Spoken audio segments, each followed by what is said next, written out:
시작할까요? 안녕하세요. 네, 우리 힘차게 한번 인사하고 해볼까요? 안녕하세요. 네, 반갑습니다.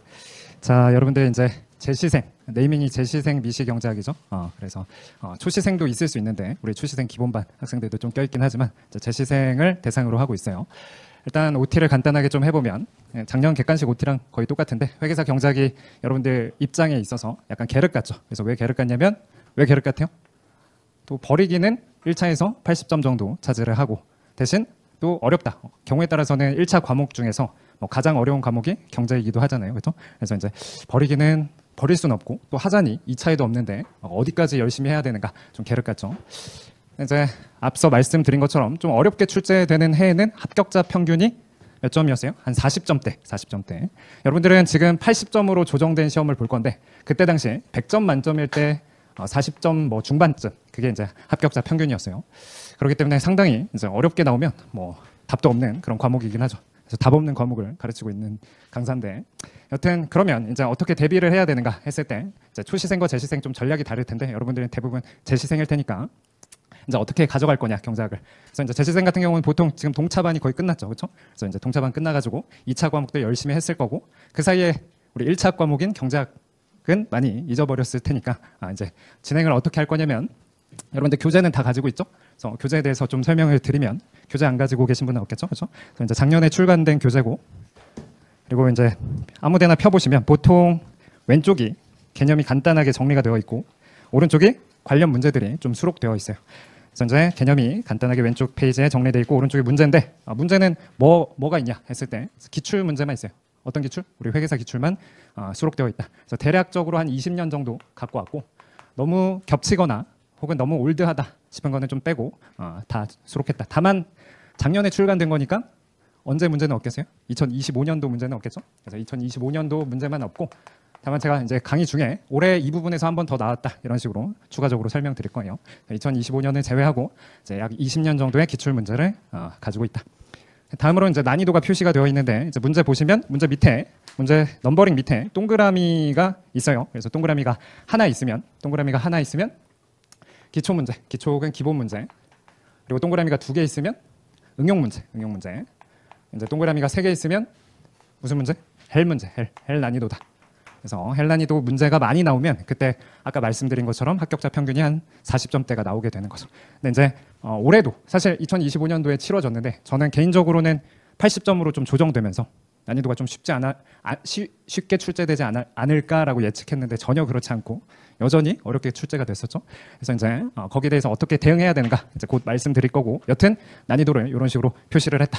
자, 그래서 이제 강의에서는 뭘 할 거냐? 일단 개념 정리 당연히 해드려야겠죠. 여러분들 까먹었을 테니까 개념 정리를 쭉 할 거예요. 그래서 이제 질문 중에서 인강 듣는 학생들도 있으니까 질문 중에서 객관식 경제학이랑 이 재시생 미시경제학이 어떻게 차이가 있냐 이런 질문을 하시는 분들이 계시는데 객관식 경제학 같은 경우는 우리 페이지에서 왼쪽 개념을 설명하고 관련 문제 풀고 개념 설명하고 관련 문제 풀고 이런 식으로 진행한다 하지만 우리 재시생에서는 첫 시간에 개념을 쭉 설명할 거예요. 그래서 챕터 1 오늘 진도 나갈 부분에 대한 개념을 빠르게 1시간 혹은 1시간 반 동안 설명을 할 거고 그 다음에 이제 문제풀이를 진행을 할 건데 우리 강의에서 얻어갈 수 있는 부분은 첫 번째로는 뭐 계산을 좀 빠르게 하는 거 혹은 계산 없이도 문제를 푸는 방법 이런 것들에 대해서 좀 언급을 드릴 거고 이제 추가적으로 교재를 보시다 보면 추가 설명이라고 좀 나와 있어요. 추가 설명. 그래서 몇 페이지 추가 설명은 잘 없긴 한데 몇 페이지를 보시면 잘 없어서 찾기가 쉽진 않은데 뭐 129페이지 한번 펴볼까요? 129페이지에 보시면 이런 식으로 하늘색으로 폈어요? 129페이지에 펴시면 하늘색으로 추가 설명 이렇게 나와 있는데 이 추가 설명은 이제 고득점 본인이 경제학이 너무 재밌다 선생님 경제학 너무 재밌어요 그런 분 계세요? 혹시 손 들어볼까요? 경제학이 힐링 과목이에요? 없어요? 킬링 과목이요? 힐링 과목 아니고 자 그래서 이제 추가 설명이라든지 이런 헬 난이도 같은 경우는 여러분들이 고득점을 하고 싶다 싶으시면 이제 추가 설명까지 좀 보시면 도움이 될 것 같아요. 여기서 고득점이라 하면 80점 만점에 한 70점 혹은 65점 이상을 얘기를 하는 거죠. 좋아요. 자, 다음으로는 이제 예습 복습은 어떻게 하냐? 여러분들 예습 복습 어떻게 하는 게 좋을까요? 혹시 오늘 예습하고 오신 분? 하셨어요? 어떻게 하시고 오셨어요? 혼자 문제를 푸셨어요? 훌륭하십니다. 그래서 이제 예습하는 방법은 두 가지가 있죠. 자, 예습과 복습인데 이거 이제 설명하기 전에 우리 커리를 어떻게 진행할 건지를 좀 설명을 해볼 거예요. 우리 토요일이 있고 일요일이 있죠. 토요일, 일요일. 제가 주말에 잡은 이유가 여러분들 어차피 주말에 좀 해이해질 수 있으니까 주말에 쉬느니 와서 경제학이라도 잡자 이 생각에 7, 8월 주말에 잡았는데 이제 토요일 같은 경우는 개념을 빨리 설명을 한다고 했었죠. 개념 정리랑 설명을 할 거고 그다음에 아까 설명드렸던 어떤 거? 기본적인 문제, 기본. 그래서 동그라미 하나 혹은 동그라미 2개까지 기본 응용 문제를 풀 거고 대신 이 응용 문제 중에서 너무 올드한 거는 좀 기출인데 05년도에 출제됐다 이런 거. 그래서 개념 잡기는 좋지만 또 출제될 것 같지는 않다. 제 판단이죠. 제 판단은 틀릴 수 있지만. 그래서 좀 올드한 문제들은 어디서? 일요일에 풀 거고. 그래서 좀 어렵지만 최신 문제도 또 있을 거 아니에요. 그래서 토요일은 이걸 설명드릴 거예요. 즉 무슨 얘기냐면 여러분들 여기 중에서 경제학 어차피 2차도 없으니까 꽈락만 면하자라고 생각하시는 분도 있을 수 있잖아요. 그래서 이제 본인이 면꽈락을 목표로 한다. 면꽈락. 좀 방어. 꽈락만 면하고 그리고 이제 어떻게 하면 조금 이제 합격할 수 있는 최소한의 노력으로 최소한의 인풋으로 합격에 도달할 수 있는 그걸 원하신다면 어디만 들으시면 되냐면 토요일 수업만 들으시면 될 것 같아요. 그래서 이제 일요일에는 어떤 문제들을 풀 거냐면 당연히 여기서 개념 정리를 했으니까 일요일에서는 헬 문제라든지 좀 오래된 문제, 헬 문제 아니더라도 오래된 문제라든지 이런 거를 이제 일요일 날 풀 거예요. 경우에 따라서 이제 문제가 조금 부족하다 싶으면 제가 유인물로 또 나눠드릴 거고 그럼 그때 조정을 할 거다. 그래서 본인이 뭐다? 연과락만 면한다. 그리고 뭐가 자신 있다? 2차 과목이 자신 있다. 회계세법 난 자신 있다 싶으시면 사실 경제학 그렇게 과투입 안 해도 되니까 그러면 토요일만 오셔가지고 수업을 들으시면 될 것 같아요. 그리고 이 토요일 수업만 인강으로 이제 명과락 경제학 이런 식으로 인강으로 업로드 할 거고 그래도 이제 뭐 어차피 일요일에 집에 있어봤자 잘 공부 안 할 거다 싶으면 이제 일요일도 오셔가지고 듣다 보면 아무래도 도움이 아예 안 되진 않겠죠. 그래서 여러분들의 선택에 맡길 것이고 하여튼 일요일은 헬 문제 혹은 오래된 문제를 이렇게 풀어볼 것이다. 그래서 이제 예습은 어떻게 하냐? 첫 번째 방법은 뭐가 있겠어요? 아까 말씀하신 것처럼 미리 한번 풀어보고 오는 것도 좋은 방법이죠. 두 번째로는 이제 혹시 초시생도 있을 수 있으니까 초시생 같은 경우는 개념을 본인이 보던 기본서를 바탕으로 개념을 좀 빠르게 보고 오신다든지 그래서 그런 두 가지 방법으로 예습을 하실 수 있고 그다음에 이제 복습은 당연히 너무 뻔하죠. 복습은 어떻게 해야 돼요? 자기가 풀어야겠죠. 강사가 백날 풀어줘봤자 아무 의미가 없으니까 복습은 본인이 이제 푸는 거죠. 그래서 앞에서 제가 좀 빠른 문제 풀이 방식을 알려드리면 본인이 직접 자기 방식 말고 강두성 방식으로 풀면 어떻게 되는가 한번 직접 풀어보기도 하고 그런 식으로 이제 복습을 하시면 될 것 같아요. 좋습니다. 여기까지 OT 끝났고 제 이름을 말해야 돼요. 제 이름은 강두성입니다. 혹시 저를 모르고 여기 오신 분 계신가요? 강두성 처음 들어봤다. 다 알기는 아세요? 알겠습니다. 자, 혹시 뭐 궁금한 사항 있나요? 제가 OT에서 언급하지 않았는데 여러분들 좀 커리에 대해서 궁금하다든지 아니면 뭐 경제학에 대해서 궁금하다든지 거시는 왜 없나요? 선생님 거시는 왜 없나요?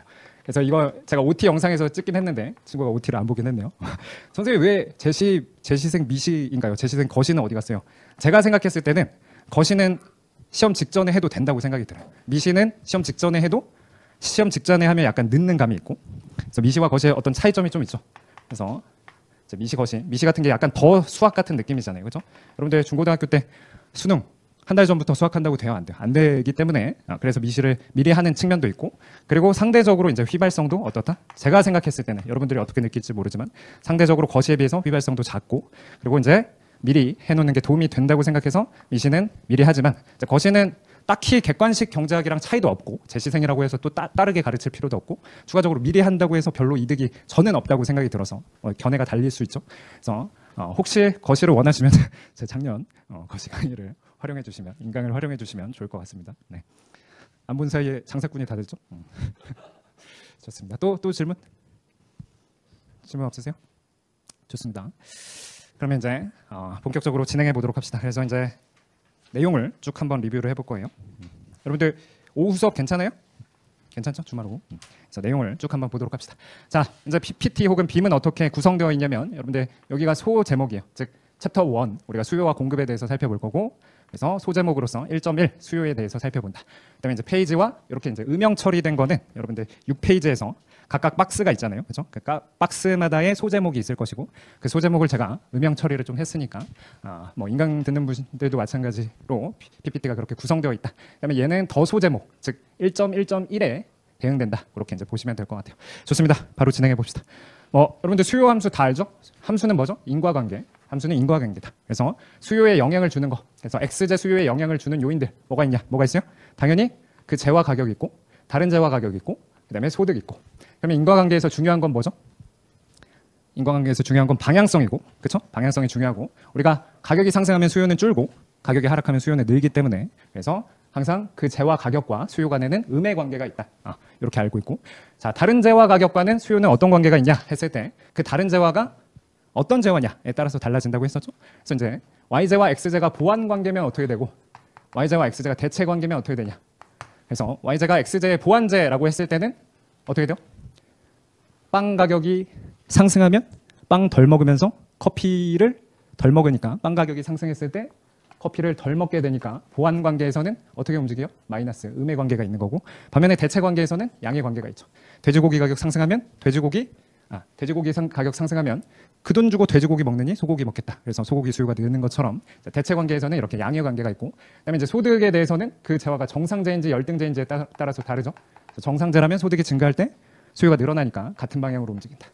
반면에 소득이 감소하면 수요가 줄어들겠죠. 정상제는. 그리고 이제 열등제 같은 경우는 뭐예요? 소득이 늘 때 오히려 소득이 늘 때 소비가 감소하고 소득이 감소할 때 오히려 소비가 느는 거, 그게 이제 열등제. 그래서 이런 방향성에 대해서 우리가 살펴봤었죠. 근데 이제 다른 요인들은 다 일정하다고 가정하고 이 변수가 여러 가지면 그래프로 못 그리니까 우리 그래프로 그리기 위해서는 그 X제 가격과 X제 수요 간의 관계, 그래서 X제 수요를 DX라고 쓸 수도 있고 QX라고 쓸 수도 있겠죠. 그래서 X제 가격과 X제 수요 간의 관계를 그래프로 그린 게 밑에 있는 뭐예요? 수요 곡선이죠. 그래서 다른 조건이 일정하다고 가정했을 때 수요 곡선을 그리면 일반적으로 어떻다? 우하향하는 수요가 그려진다. 그래서 이제 가격이 하락하면 수요량이 늘어나게 된다. 근데 일정하다고 가정했던 다른 요인들이 바뀌면 곡선 자체가 이동하게 되고 우리가 그거를 뭐라고 부른다고 했어요? 가격 변화로 인한 변화는 수요량의 변화, 수요량의 변화라고 하고, 가격 외적인 요인이 바뀌어서 수요가 바뀌는 걸 수요의 변화라고 배웠었죠. 그래서 다른 조건이 일정하다고 가정했던 다른 조건이 변하면 수요 곡선 자체가 이동을 하게 된다. 그래서 여러분들 수요의 법칙은 뭐죠? 거의 예외가 거의 없는 상황으로서 X제 가격이 상승하면 X제 수요량이 감소하는 거. 이건 이제 수요의 법칙이죠. 이것의 예외로서 여러분들이 기억하고 있는 게 뭐예요? 수요의 법칙의 예외. 가격이 상승했을 때 수요량이 감소하지 않고 늘어나는 거. 그게 이제 기펜제죠, 기펜제. 그래서 수요 법칙의 예외는 기펜제고, 기펜제를 제외한 나머지 수요는 우하향하게 된다. 좋아요. 그래서 일정하다고 가정했던 다른 조건들이 변하면 수요 곡선 자체가 이동하고 이를 수요의 변화라고 한다. 그러면 이제 수요의 변화 요인들 중에서 뭐가 있어요? 이렇게 쭉 나와 있는데 여러분들 복습할 때 보시면 되는 거고, 이 정도는 뭐 기초적인 거니까 앞에 내용에서 한번 살펴보면 수요가 증가하는 경우, 자 수요가 이렇게 증가하는 경우 첫 번째로 어떤 경우가 있을 수 있어요? 대체제 가격이 어떻게 되면? 대체할 수 있는 재화의 가격이 비싸지면 그 대체제 소비하는 대신에 이 재화를 소비할 테니까 대체제 가격이 상승하면 수요가 증가할 것이고, 그다음에 이제 보완제 가격이 어떻게 되면? 떨어지면, 보완제 가격 떨어지면 보완제 소비 더 늘리면서 이 재화 소비도 더 늘릴 것이고, 그다음에 이제 정상제일 때 소득이 늘어나면 이렇게 수요가 증가하겠죠.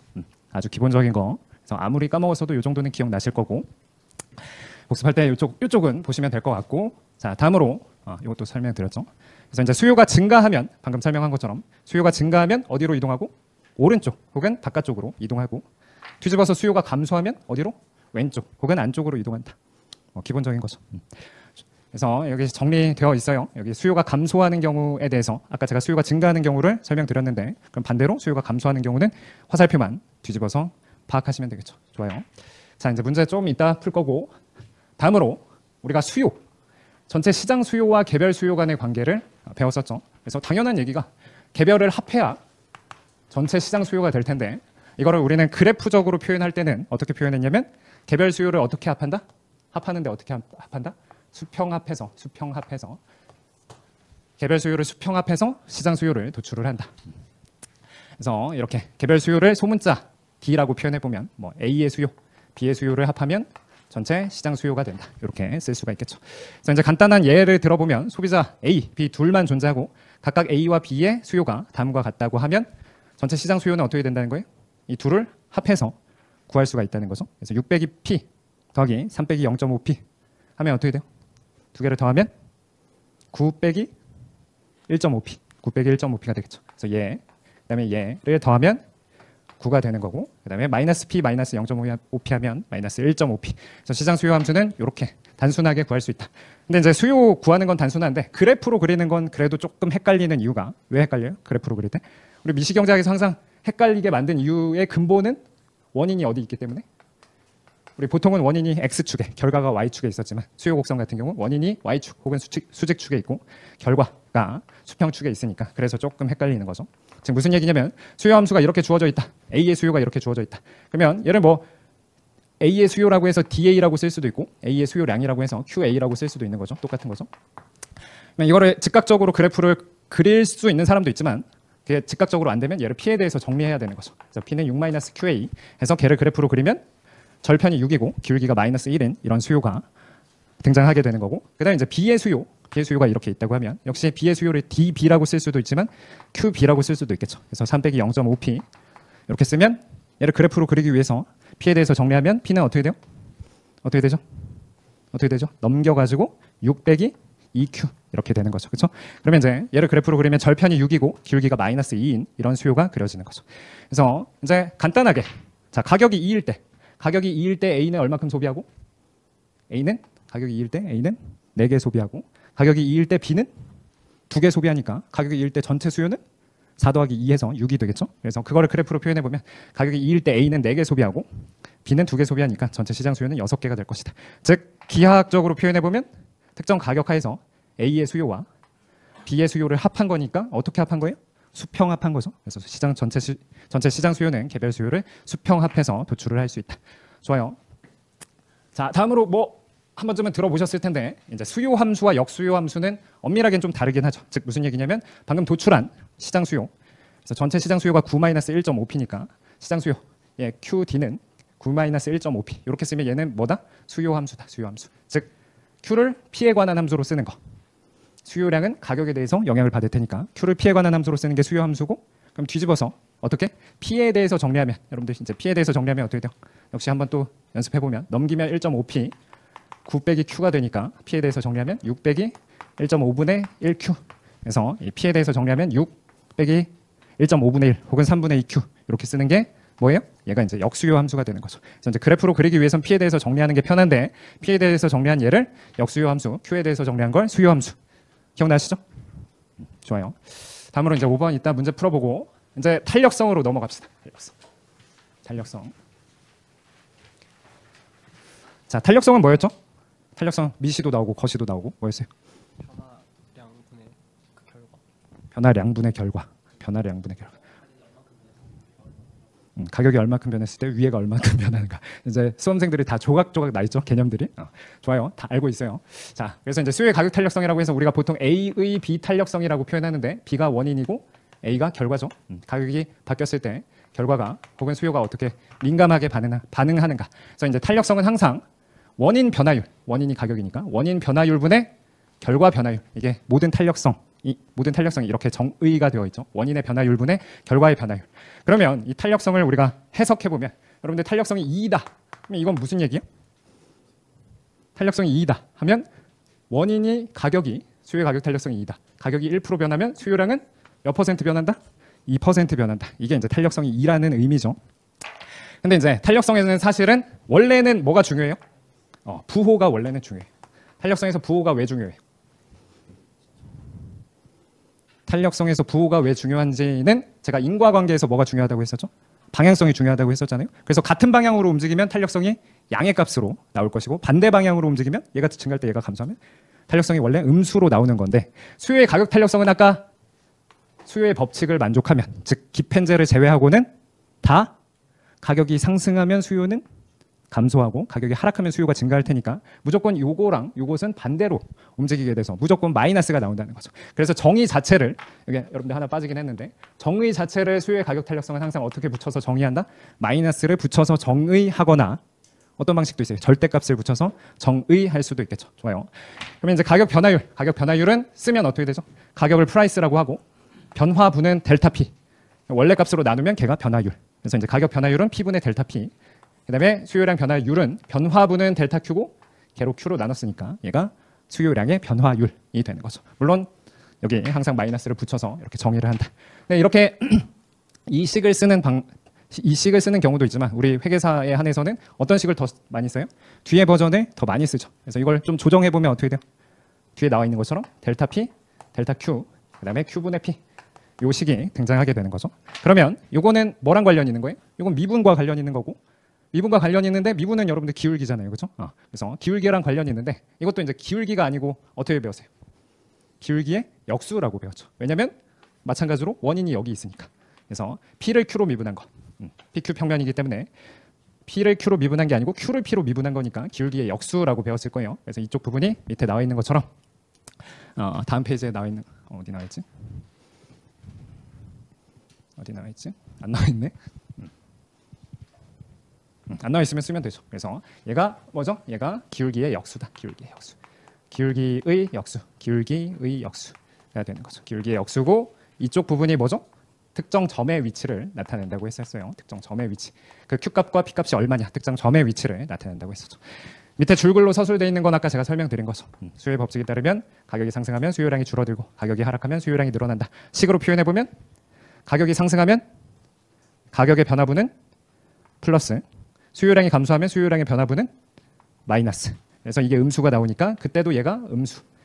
그리고 반대로 이제 가격이 하락할 때 수요량이 늘어나면 가격이 하락할 때 수요량이 늘어나면 그때도 음수기 때문에 얘는 항상 음수가 나와서 그래서 마이너스를 붙여서 정의를 한다. 자, 다음으로 이제 탄력적이다, 비탄력적이다 이런 얘기를 하는데 결국 우리가 뭘 나눠서 A라는 걸 B로 나눠서 이게 1보다 큰지 작은지를 파악하잖아요. 보통 나누기라는 게. 그렇죠? 그럼 이제 1보다 크다는 건 뭐가 큰 거예요? 분자가 크다는 거고. 그럼 아까 탄력성은 원인 변화율분의 결과 변화율이니까 분자가 더 크다는 건 원인 대비 결과가 많이 변한다는 거죠. 그렇죠? 그래서 원인 변화율분의 결과 변화율인데 그 값이 이제 1보다 크다는 건 가격에 대해서 가격 변화율보다 뭐가 크다는 거예요? 수요량 변화율이 크다는 거죠. 수요량 변화율이 크다는 거다. 혹은 식으로 다시 한번 써보면 우리가 탄력성은 P분의 델타 P, Q분의 델타 Q 이렇게 해가지고 이게 1보다 크다. 물론 이거 항상 마이너스 나오니까 마이너스 붙여서 정의했고 여튼 신경 쓰지 말고 그러면 이게 1보다 크다는 건 가격 변화율보다 수요량 변화율이 더 크다는 거고 그래서 수요가 가격에 대해서 어떻다? 탄력적이다 라고 하는 거죠. 반면에 1보다 작으면 가격 변화율보다 수요량 변화율이 작은 거고 그건 이제 비탄력적이다 라고 표현하고 그 중간에 있는 걸 우린 뭐라고 해요? 단위 탄력적이다 이렇게 표현하죠. 탄력성이 1인 경우 단위 탄력적이다. 자, 그러면 이제 더 극단적으로 탄력적이다 못해 우리가 수요의 가격 탄력성이 가장 커지면 얼마라고 배웠어요? 무한대. 그래서 수요의 가격 탄력성이 무한대가 되면 그때 우리 뭐라고 불렀었죠? 완전 탄력적이라고 불렀었고 완전 탄력. 반면에 작아지다 못해 얼마가 되면 0이 되면 그럼 그 경우를 뭐라고 한다고 했었죠? 완전 비탄력적이라고 부른다고 했었죠. 그럼 각각 그 경우를 그래프로 표시해 보면 어떻게 돼요? 완전 탄력적인 경우는 수요 곡선이 어떻게 그려지죠? 수평이 완전 탄력적인 거.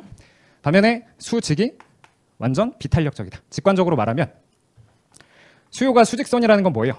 소비량이 고정되어 있는 거죠. 소비량이 고정되어 있다. 수요량이 고정되어 있다는 거죠. 가격이 비싸든 싸든 변하지 않는다. 그게 소비량이 고정되어 있는 거고 소비량이 고정되어 있는 이런 수직의 수요 곡선에서는 가격 탄력성이 얼마다? 0이다. 그래서 가격에 대해서 전혀 반응하지 않는다. 그렇게 배우셨을 거예요. 좋습니다. 자, 다음으로는 이제 중요한 탄력성과 판매 수입 혹은 우리가 판매 수입 총 판매 수입이라고도 하고 그래서 영어로는 뭐라고 하죠? 토탈 레버뉴라고 부르죠. 토탈 레버뉴. 토탈 레버뉴는 식으로 쓰면 어떻게 됐었어요? P 곱하기 Q였죠. P 곱하기 Q가 토탈 레버뉴 총 판매 수입이었다. 그러면 이제 탄력성에 따라서 가격을 변화시켰을 때 총 판매 수입이 어떻게 바뀌는가를 보는 거죠. 근데 뭐 이건 뭐 식으로 볼 필요도 없이 직관적으로 우리가 가격을 높이면 수요는 무조건 준다고 했어요. 그러면 가격 변화율과 수요량 변화율 상대적인 크기에 따라서 가격을 높였을 때 판매 수입이 늘 수도 있고 줄 수도 있겠죠. 그러면 언제 늘어나느냐 했을 때 탄력성이 1보다 작으면 여러분들 탄력성이 1보다 작을 때가 아까 뭐라고 표현했었죠? 가격에 대해서 비탄력적이다. 그러면 가격에 대해서 비탄력적이면 가격을 높일 때 수요는 별로 안 준다는 거죠. 수요는 별로 안 줘. 그러면 토탈 레버뉴는 어떻게 되겠어요? 증가하게 되겠죠. 그래서 이게 대표적인 뭐예요? 애플 같은 경우. 그렇죠? 애플 소비자들 가격에 대해서 민감해요, 둔감해요? 둔감하기 때문에 가격을 높이는 게 판매 수입을 증가시키는 좋은 정책이고 반면에 이제 탄력적인 수요 같은 경우는 어때요? 탄력적인 수요는 어때야 확 늘어나요? 가격을 낮출 때 수요가 빵 느는 거, 이게 탄력적인 수요잖아요. 그렇죠? 그래서 탄력적인 수요일 때는 가격을 낮추는 게 판매 수입을 늘리는 거고, 비탄력적일 때는 가격을 높이는 게 판매 수입을 증가시키는 거가 되겠죠. 그에 반해서 이제 단위 탄력적인 경우는 사실 아까 뭐였어요? 단위 탄력적이라는 건 가격의 변화율과 수요량의 변화율이 같으니까 가격이 상승한 만큼 수요량이 감소하고 가격이 하락한 만큼 수요량이 증가하면 총 판매 수입이 어떻다는 거예요? 일정하다는 거죠. 그래서 이제 단위 탄력적인 경우는 총 판매 수입이 어떻다? 일정하다. 그래서 단위 탄력적 혹은 가격 탄력성이 1로 일정하면 총 판매 수입도 일정하게 된다. 좋아요. 이렇게 다 설명을 했고 복습하실 때 줄글로 읽어보시면 되죠. 근데 이제 여기에 하나만 더 좀 적어보면, 우리 회계사 시험이 이렇게 간단하게 나오진 않지만 그래도 좀 정리를 해보면, 여러분들 소비량이 일정한 경우가 있고 판매 수입이 일정한 경우가 있다. 혹은 기업 입장에서 판매 수입은 소비자 입장에서는 뭐예요? 제 입장에서 판매 수입은 여러분들 입장에서 뭐예요? 지출이죠, 그렇죠? 그래서 경우에 따라서 판매 수입이란 표현 대신에 소비자들의 지출로서 표현하는 경우도 있는데, 소비량이 일정한 건 아까 탄력성이 얼마라고 했었죠? 수요가 가격에 반응을 안 하니까 탄력성이 얼마? 0. 완전 비탄력적인 경우가 소비량이 일정한 경우고, 아까 지출액 혹은 판매 수입이 일정한 경우는 탄력성이 얼마로 일정하면? 1로 일정하면 판매 수입이 일정하게 되는 거죠. 탄력성이 1이라는 건 가격이 상승한 비율만큼 소비가 감소하고, 그래서 이런 거 뭐 아주 기초적인 거지만 한번 정리를 해봤고, 자 다음으로 이제 점탄력성, 즉 이제부터는 미분이 좀 들어가는 개념이죠. 앞에서는 이제 미분까지는 등장하지 않았지만 이제 점탄력성 하면 미분이 들어가는 거죠. 그래서 이제 점탄력성이라는 건 수요 곡선 위 한 점에서 아주 조금 가격이 변했을 때 수요량이 어떻게 변하는지, 이게 미분 개념이잖아요, 그렇죠? 그래서 점탄력성이라는 점탄력성은 수요 곡선 위에 특정 한 점에서의 탄력성을 구해보는 거다. 그래서 이렇게 나와 있고, 아까 제가 나와 있다는 게 여기 나와 있네요, 그렇죠? 그래서 점탄력성은 두 가지 요인에 의해서 결정된다. 그래서 첫 번째 요인으로는 여기 델타 P, 델타 Q. 그래서 얘는 미분과 관련된 개념. 그래서 뭐를 뭘로 미분한 거? Q를 P로 미분한 거. 즉 수요 함수가 주어져 있을 때 그 수요 함수를 P로 미분한 거. 혹은 기울기의 역수, 수요 곡선 기울기의 역수가 되는 거고, 이 뒷부분은 아까 점탄력성은 특정 한 점에서의 탄력성을 찾는 거니까 그 점이 어디냐에 따라서 또 달라질 수가 있겠죠. 그래서 이 Q분의 P는 가격 탄력성을 구할 수요 곡선상의 특정 점의 위치를 나타내게 되는 거죠. 그러면 이제 여러분들이 시험에서 거의 둘 중에 하나잖아요. 여러분들이 배우는 시험에서 여러분들이 배운 내용과 그리고 이제 앞으로 볼 시험에서 수요 곡선은 둘 중에 하나인데 뭐예요? 수요 곡선은 우하향하는 직선이거나 뭐도 있어요? 직선 아니면 곡선. 그래서 우하향하는 직선이거나 곡선, 이렇게 둘 중에 하나죠. 곡선도 우하향해야 되니까 이렇게 그려지겠죠. 그래서 이제 직선은 너무너무 잘 나오고, 우리 회계사뿐만 아니라 모든 시험에서 잘 나오고, 우리 회계사에서는 곡선도 종종 나오잖아요, 그렇죠? 그래서 직선은 뭐 P는 A-BQ 이런 식으로 출제되면, 즉 역수요 함수가 이렇게 주어지면 그건 직선의 수요가 되는 거고, 그다음에 곡선의 형태는 뭐가 있어요, 여러분들? 어떻게 배우셨죠? 어떻게? 이런 식으로 출제가 되면, 그렇죠? 그러면 PQ 평면에서 무슨 곡선? 직각 쌍곡선이라고 해서 이렇게 원점에 대해서 볼록한 수요 곡선이 그려지는 거죠. 그렇죠? 그러면 여러분들 어떻게 배웠냐면, 직선에서는 점마다 탄력성이 똑같았어요? 아니면 점마다 탄력성이 달라졌어요? 점마다 탄력성이 달라졌었죠. 그래서 구체적으로 점마다 어떻게 달라지는지를 한번 보면, 직선의 수요에서 한 점에서 탄력성을 구해보자. 그래서 한 점에서의 탄력성은 어떻게 구하느냐 했을 때, 여러분들 어떻게 이거 암기하셨어요? 그래서 이 특정 점에서의 탄력성은 결론부터 말하면 뭐분의 뭐? 알파분의 베타. 이건 암기하셔야 돼요. 그래서 탄력성은 알파분의 베타다. 직선의 수요에서 특정 한 점에서의 탄력성은 알파분의 베타다. 이건 무조건 암기해야 되는 거고, 그럼 왜 이렇게 도출되는가 한번 연습해보면 자, 정석적인 풀이로 탄력성이라는 건 어떻게 쓴다고 했었죠? 원래는 P분의 델타 P, Q분의 델타 Q로 써야 되지만 이 버전 대신에 이 버전이 더 많이 쓰인다. 델타 P, 델타 Q, 그 다음에 Q분의 P. 이게 더 많이 쓰이잖아요, 그렇죠? 물론 마이너스 붙여서.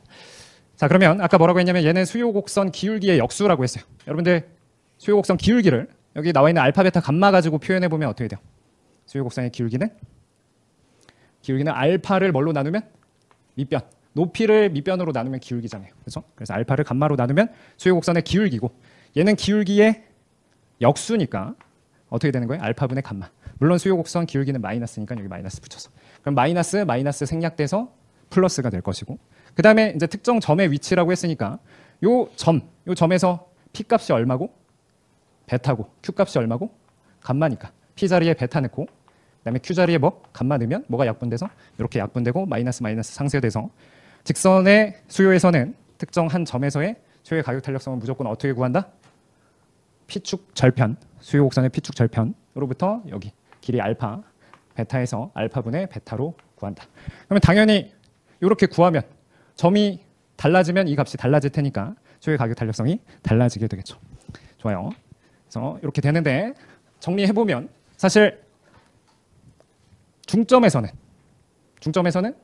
알파분의 베타 하면 그 값이 얼마 되니까? 1이 되니까 중점에서의 탄력성은 얼마고? 1이고 여기 좌상방에서는 알파분의 베타 하면 알파분의 베타 분자가 더 크니까 탄력성이 1보다 크게 되는 거죠. 그래서 좌상방에서는 탄력성이 1보다 크고 반대로 요 밑에 영역에서는 탄력성이 1보다 작다. 그래서 이거 굉장히 중요한 거죠. 기초적이면서도 굉장히 중요한 내용이다. 그리고 이쪽으로 갈수록 뭐가? 탄력성이 커지게 되는구나. 직선의 수요에서는 이렇게 점마다 가격 탄력성이 달라지고 이쪽으로 갈수록 탄력성이 커지는구나. 자, 반면에 여러분들 이 곡선은 제가 아까 뭐라고 했었냐면 이 곡선의 수요가 이렇게 주어지면 이 P 곱하기 Q가 어떤 숫자로 일정하게 되죠. 그럼 P 곱하기 Q가 일정하다는 건 뭐가 일정하다는 거예요? 지출액이 일정하다는 거잖아요. 지출액 혹은 판매 수입이 일정하다는 거죠. 그러면 이 경우는 탄력성이 얼마? 1로 일정하겠죠. 모든 점마다 다 탄력성이 1로 일정하게 되는 거죠. 물론 조금 있다가 더 엄밀하게 탄력성을 계산할 수도 있지만 일단은 이렇게 정리를 해놓고 자 다음으로 이제 이거는 여러분들 본문에 안 나와 있긴 하지만 아까 설명한 범주에서 설명드리면 자 가격이 변해도 전혀 소비량이 안 바뀌면 탄력성이 0이고 이제 가격이 떨어질 때 소비가 조금 늘어나면 이거는 상대적으로 탄력성이 낮은 거고 가격이 떨어질 때 소비량이 확 늘어나면 상대적으로 탄력성이 큰 거. 그래서 여러분들 잘 알다시피 수요가 어떨수록 완만할수록 탄력적인 수요라고 배웠죠. 완만하다 못해 어떻게 되면 수평선이 되면 완전 탄력적인 수요라고 배웠어요. 그래서 이제 탄력성이 일정한 수요. 자, 사실은 아까 설명드린 부분이죠. 판서로. 네, 이 경우는 스페셜 케이스예요. 어떤 스페셜 케이스냐? 좀 더 복잡하게 표현해 보면 이게 더 일반화된 버전이고 얘는 특수한 케이스다. 맞아요? 이 경우에서 알파가 얼마면 뒤에 잘 보여요? 안 보여요? 보여요. 알파가 얼마면 1이면 이게 되는 거죠. 무슨 얘기예요? Q는 A 곱하기 P의 마이너스 알파인데 마이너스 1승 되면 이게 Q는 P분의 A. 아까 설명한 그게 되는 거죠. 그렇죠? 이제 알파가 1이면 요 스페셜 케이스가 되는 거고 좀 더 일반화하면 이런 식으로 수요 함수를 쓸 수 있는데 자 이거는 약간 어려워요. 약간 어려운 개념이긴 하지만 자, 이 경우는 탄력성이 일정하대요. 그래서 욕심 있으면 적어주시고 욕심 없으면 안 적어도 된다. 탄력성이 얼마로 일정하냐? 얼마로 일정할까요? 알파로 일정하다. 탄력성이 알파로 일정하다. 자, 증명은 내일 증명을 해드리도록 할 거고 이 경우는 수요의 가격 탄력성이 알파로 일정하다. 그래서 이제 스페셜 케이스로서 이렇게 주어지면 탄력성이 얼마로 일정하다? 1로 일정하게 되는 거죠.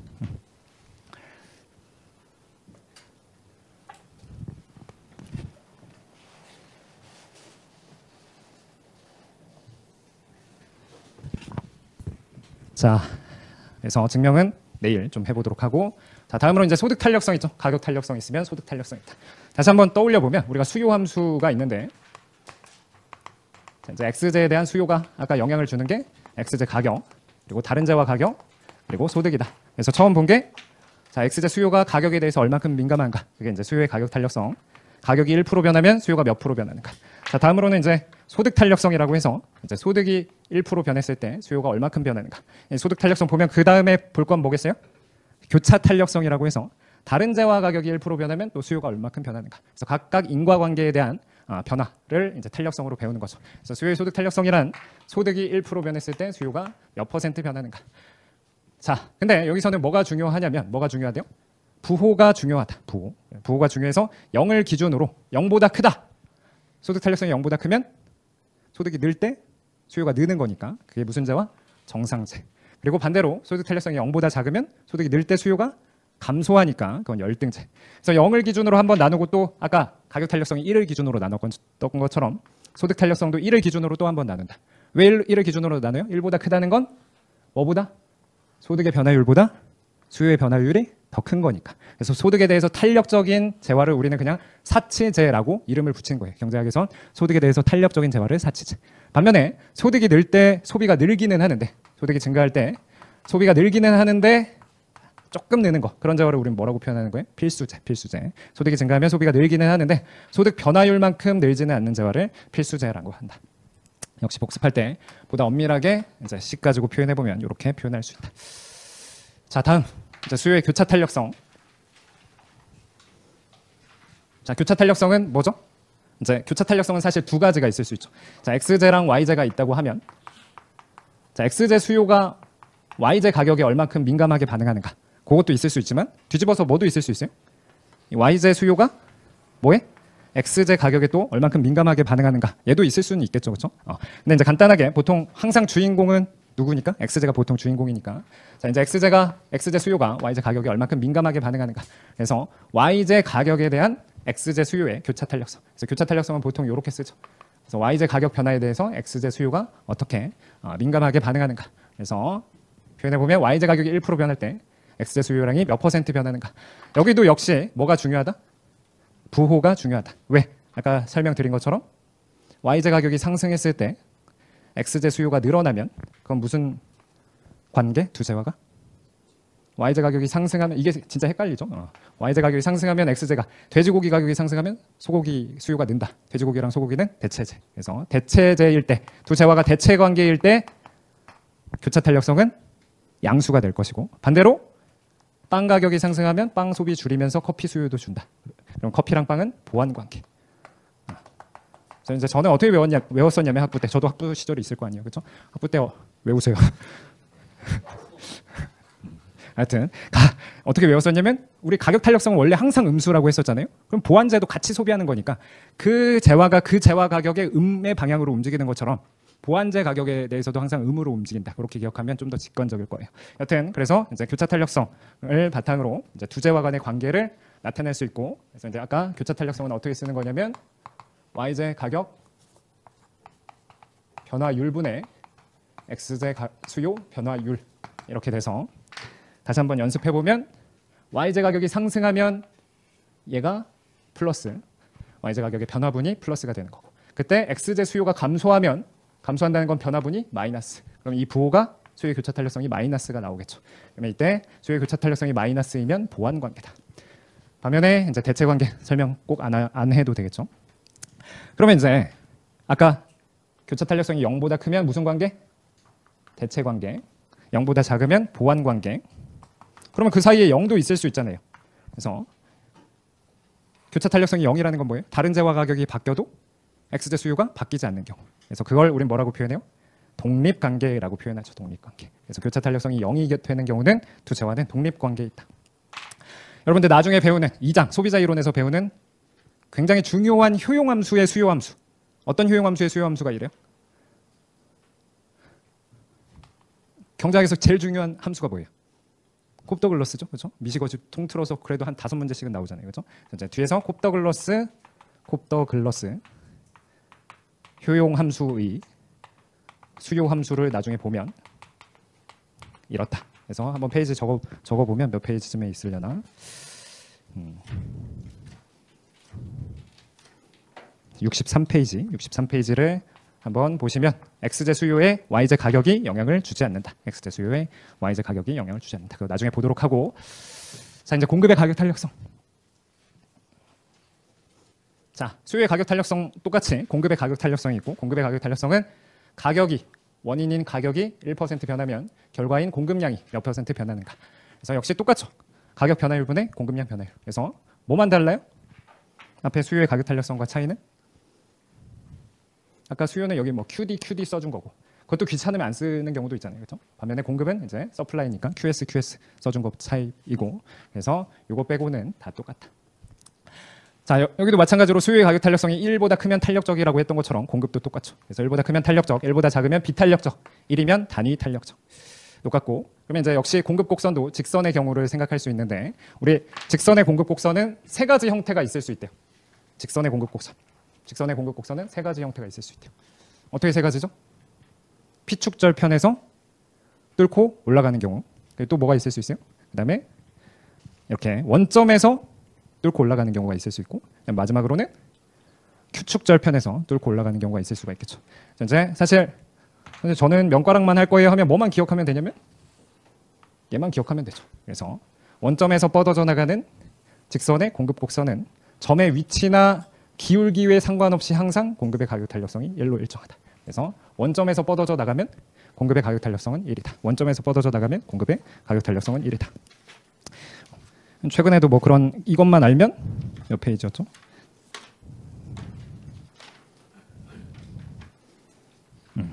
23페이지에 21번에 라 23페이지에 21번에 라 보시면 XZ 가격에 대한 공급 탄력성 시작 공급 함수가 위에 보면 어떻게 되어 있어요? Q는 500분의 1P 혹은 P는 500Q 이게 원점에서 뻗어져 나가는 직선이니까 그것만 알아도 정답률이 좀 많이 높아질 수 있겠죠. 여튼 이렇고 다음에 이제 P축절편에서 뻗어져 나가는 직선 같은 경우는 어떻대요?